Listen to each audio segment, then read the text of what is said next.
Aunt Hope. You take her, I'll bring the bags." The woman took Ferne gently by the arm and led her along the corridor to a compartment where a man, also in his 60s, was standing in the doorway watching their approach. He stood back to let them in and ushered Ferne to a seat. "From the way you speak, I think you are English," the woman said with a charming smile. "Yes, my name is Ferne Edmunds." "I, too, am English. At least, I was, long ago. Now I am Signora Hope Rinucci. This is my husband, Tony. And this young man is our nephew, Dante Rinucci." Dante was just entering with the bags, which he shoved under the seats, and then he sat down, rubbing his upper arm. "Are you hurt?" Hope asked anxiously. He grimaced. "Pushing my arm through that narrow space has probably left me with bruises for life." Then a grin broke over his face. "It's all right, I'm only joking. Stop fussing. It's our friend here who needs care.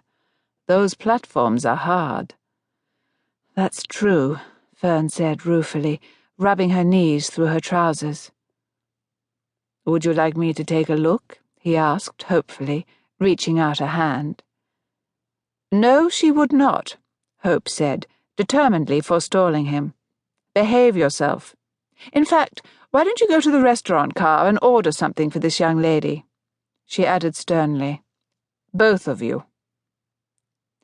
Like obedient little boys, both men rose and departed without a word.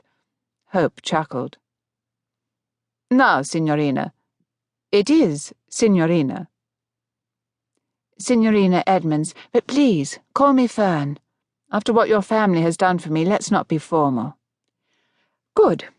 In that case—" There was a knock on the door, and a steward looked in. "Oh, yes, you want to make up the berths," Hope said. "Let's join the men." As they went along the corridor, Hope asked, "Where is your sleeping berth?" "I don't have one," Ferne admitted. "I booked at the last minute, and everything was taken." By now they had reached the dining car, where Tony and Dante had taken a table. Dante stood up and graciously showed her to the seat beside him. "Here's the ticket, Inspector," Hope said. "Let's get the formalities out of the way before we eat. They may be able to find you a berth." But from that moment, things went horribly wrong.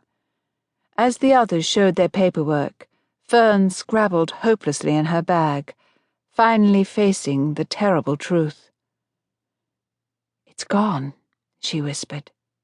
"Everything. My money, the tickets.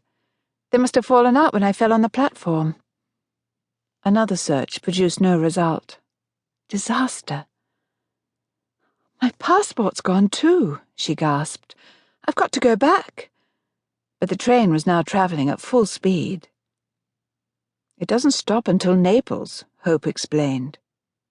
"They'll stop to throw me off when they find out I've no ticket and no money," Ferne said frantically. Hope's voice was soothing. "Let's see what we can do about that." Tony began to speak to the inspector in Italian. After a while he produced his credit card. "They're issuing you another ticket," Hope explained. "Oh, that's so kind of you. I'll pay you back, I promise." "Let's not worry about that now.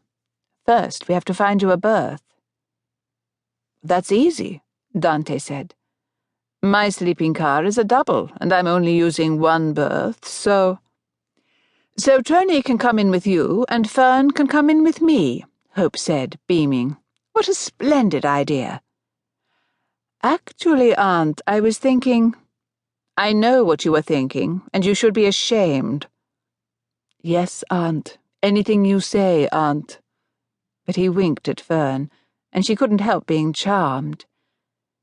The mere idea of this handsome, confident man doing what he was told was so idiotic, and his air of meekness so clearly an act, that she had to smile and join in the joke.